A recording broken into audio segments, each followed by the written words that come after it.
So here is my advent calendar elf house. The house has 15 rooms. Let's go and take a look. I'm going to start with number 7. So this room belongs to a little elf. As you can see, they've got a comfy large bed, a little side table, lots of toys, presents. I'm actually jealous because it looks better than my room. And there is a little elf sitting happily on the end of the bed. So let's leave him to it and into room number 6. I'm sorry, but what in the Bloxburg is going on here? This is a really interesting choice of wallpaper. I think this elf may be a little bit disturbed. I'm actually scared for my life right now. I don't actually want him to hear me. So I think we're just gonna leave him to it and move on to the next room. My guy is staring into my soul. You just never know what these elves have up their sleeves. So let's get out of here real quick. So let's go to room number 3. I really like this room. It's bright, fun and festive and definitely looks like it belongs to a happier elf. Into the next room. What is going on here? Imagine trying to fall asleep in this room with these scary guys just staring at you. Okay, now I'm really concerned for these elves' mental well-being. I think Santa is overworking them. Let's take a look what's behind door number 15.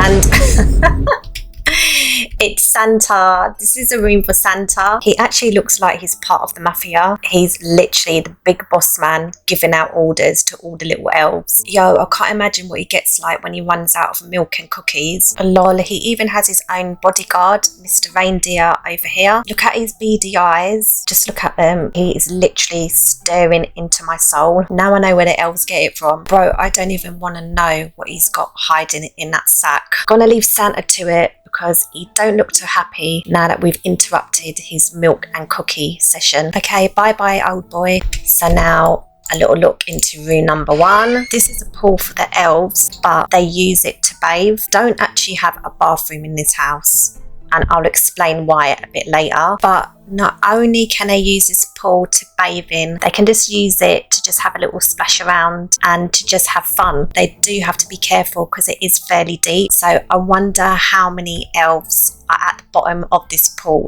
To room number 7. I'm actually scared to open this curtain, but this is turning into a house of horror. This room is a playroom for the elves. You can see there's a few elves in here already. It will be so cute to watch little elves go around and around on that train track. They seem to be collecting Susan and Tom dolls. And here's one of the elves playing with his miniature town hall toy. And so this room actually doubles up not only as a playroom, but a disco and a party room. This is why in this room there are these twinkly lights. So forget about Deadbeat nightclub. This is a place to be every weekend. It's all happening here. Moving on to room number 8. That is quite a bright choice of flooring, but I'm loving the wallpaper. Oh, there's 2 elves in here. I wonder what they're up to. I think elves can be a bit naughty sometimes, can't they? Oh my days, it now makes sense. That's why they have a sacrificial table. And room number 9.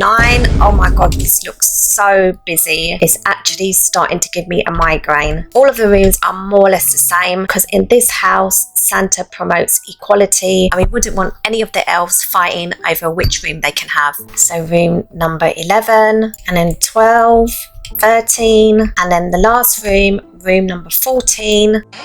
This is the kitchen and this is where it is all happening at the moment. So the elves have their own little kitchen, even though in comparison to the sizes of the elf, it is massive, but they do actually make it work. This little elf has been a proper elf on the shelf and lots of little elves waiting for their dinner to be served. They don't actually have any chairs. They basically just sit on a table and get stuck in. Yeah, these elves do not mess around when it comes to dinner time. Can just imagine how chaotic dinner times can be. And I thought this was the last room, but I actually lied. So we're going to jump down here and it was room number 8. And this is the living room. This is my favourite room. I think Santa will be getting them a new TV to keep all the little elves occupied. And I love this L-shaped sofa. And there are also bookshelves on either side of the fireplace. And just look at this fireplace. The fire is made out of candles. And of course, the reason why the bookshelves are empty is because it's a place for the elves to be themselves and be an elf on the shelf. Finally, outside the house, there is a table. At the moment, there is one elf on this table because he basically has been put on timeout. If the naughty little elves don't repent ASAP, it can get pretty nasty, because when Santa gives those orders, the elves will be sacrificed and turned into a present, hence why there are so many presents on the table right now. Anyway guys, thanks for watching. If you like this video, please give it a like, tell me what you want me to build next, and I'll see you in the next one. See ya.